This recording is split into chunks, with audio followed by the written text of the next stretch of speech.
Wait take a look at this. इसको बनाना बहुत ही आसान है, चलो मैं बताता हूँ। Record yourself doing fake scrolling and pressing in the corner of an imaginary screen. Then screen record yourself doing it on Spotify.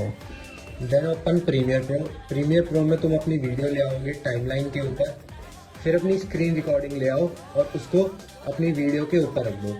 Blending mode पर जाकर इसको स्क्रीन कर दो। For more videos like this follow my account.